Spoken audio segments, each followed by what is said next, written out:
Shalom, selamat pagi saudara-saudaraku yang kekasih dalam Tuhan Yesus Kristus.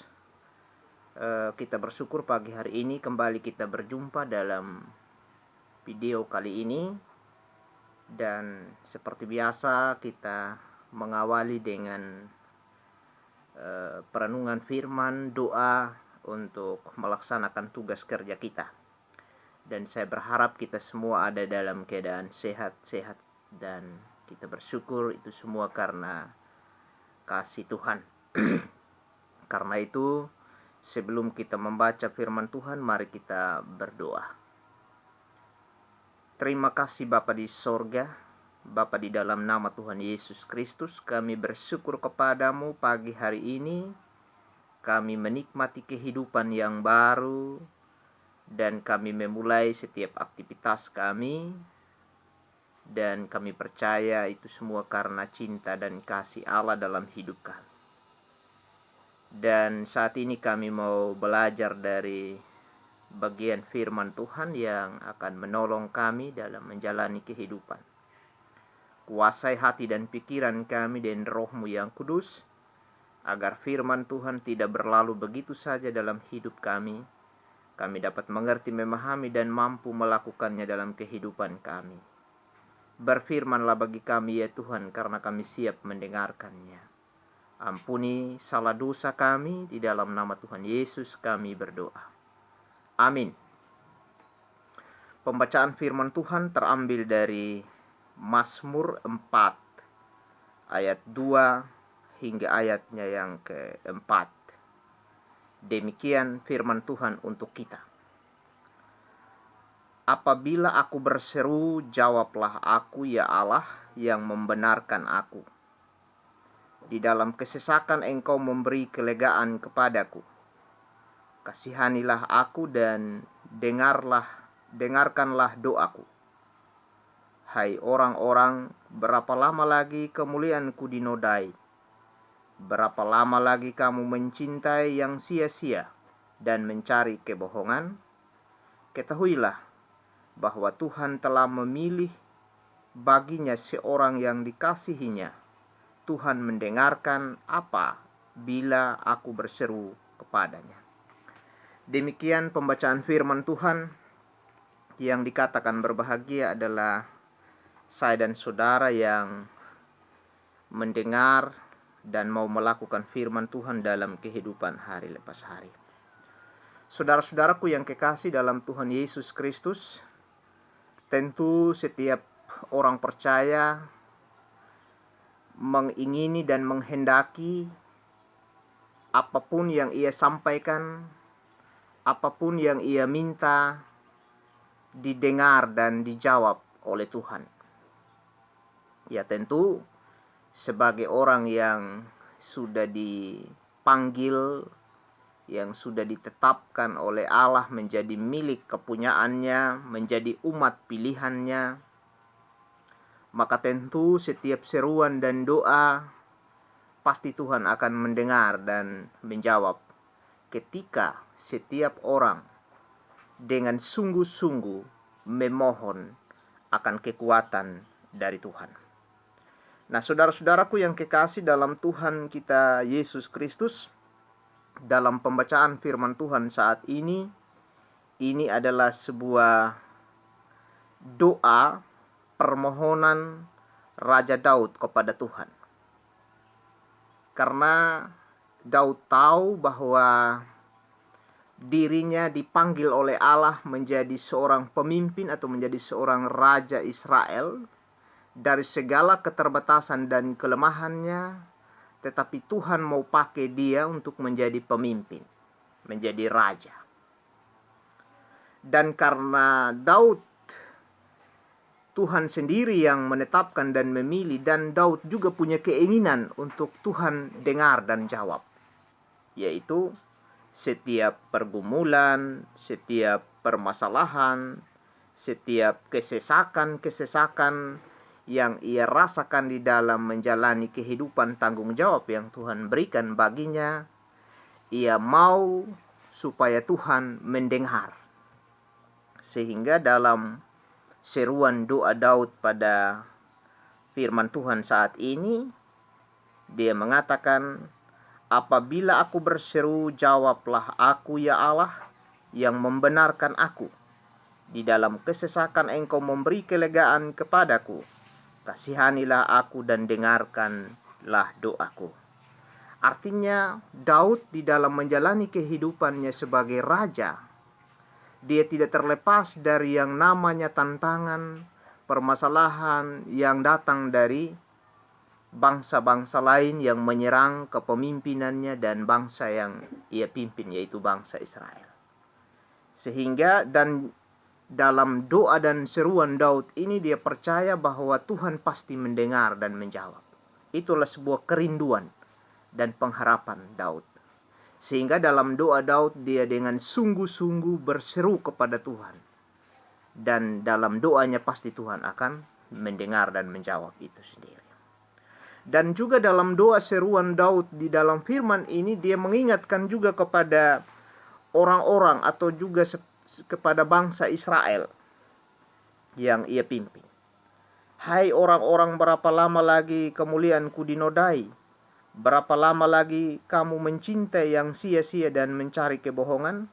Ini bisa saja datang dari luar bangsa Israel, juga bisa datang dari dalam bangsa Israel sendiri.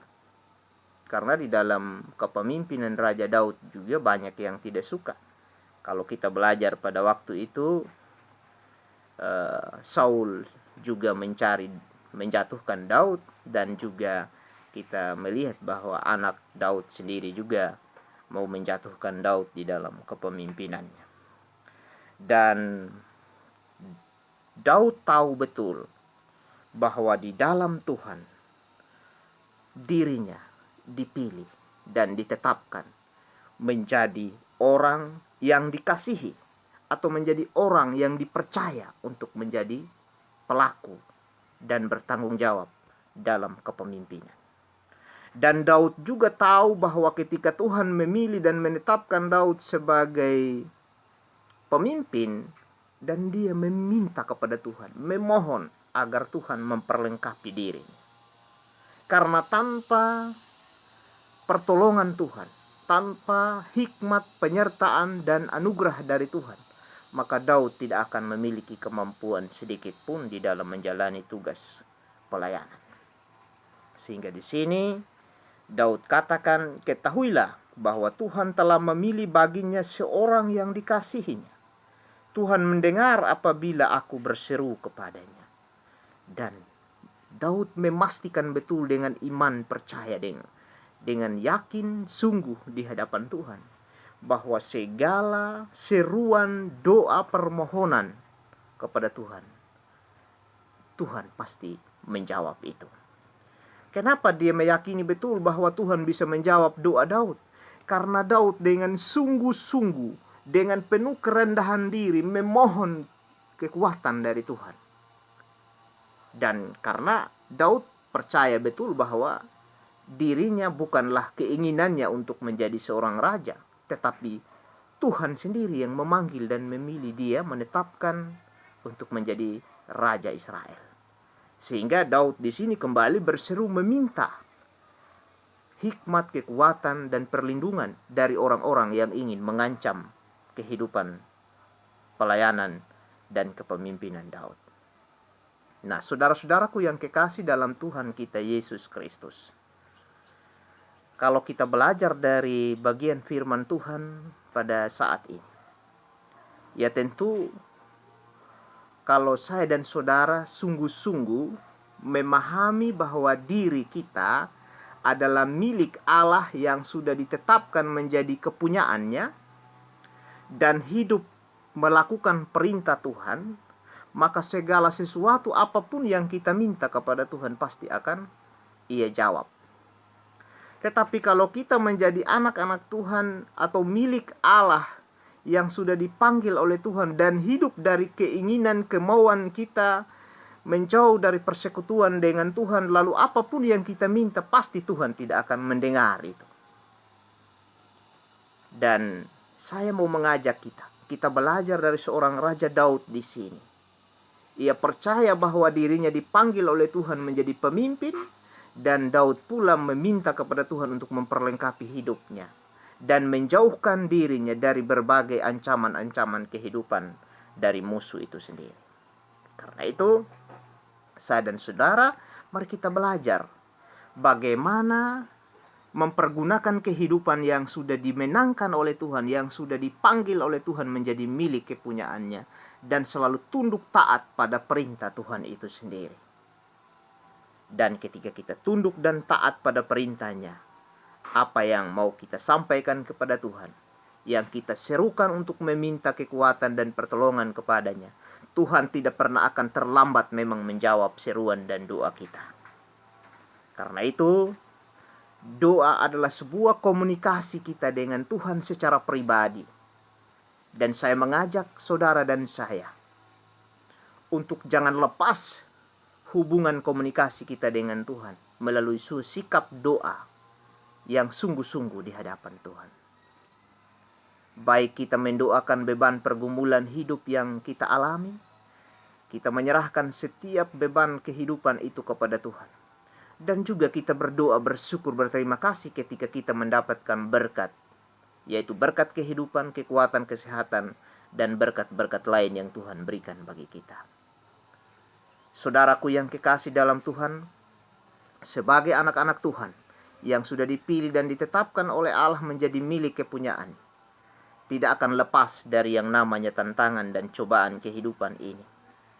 Tidak akan lepas dengan yang namanya masalah-masalah yang terjadi dalam hidupnya, baik kehidupan rumah tangga, pekerjaan, dan pelayanan. Tetapi ketika masalah tantangan itu datang dalam hidup kita, datanglah kepada Tuhan, berseru kepada Tuhan. Pasti Tuhan akan memberikan jalan keluar bagi kita untuk dapat melewati kesulitan hidup itu sendiri. Karena itu, marilah kita mengawali aktivitas kita di hari yang baru ini dengan penuh ungkapan syukur kepada Tuhan. Kita terus berdoa memohon, karena kita percaya bahwa di dalam Tuhan pasti ada jalan keluar yang terbaik. Biarlah firman Tuhan ini menolong menguatkan saya dan saudara, dan jangan ragu di dalam menjalankan tugas kita kalau kita selalu bergantung penuh pada Tuhan. Kiranya Tuhan Yesus memberkati kita dengan firman-Nya. Amin. Mari kita berdoa. Terima kasih ya Tuhan untuk kebenaran firman yang sudah datang melawat kami. Biarlah firman-Mu menolong menguatkan, dan biarlah melalui dari semuanya itu kami mampu menjalani kehidupan, dan kami terus bersyukur dan berterima kasih atas karya dan kebaikan Allah dalam hidup ini. Kami berdoa bagi semua keluarga, saudara-saudara kekasih kami dimanapun berada, dalam beban pergumulan hidup, pekerjaan, dan pelayanan mereka. Tuhan, mari Engkau hadir di tengah-tengah beban pergumulan itu, supaya mereka menikmati sukacita dan damai sejahtera Allah. Terima kasih Bapa di sorga. Ini doa, ini harapan kami. Ampuni salah dan dosa kami Tuhan, di dalam nama Tuhan Yesus, sumber kehidupan dan berkat bagi kami. Kami berdoa dan mengucap syukur kepada Allah Bapa di dalam sorga. Amin. Demikianlah ibadah singkat perenungan firman Tuhan pada saat ini. Selamat pagi dan shalom untuk kita sekalian.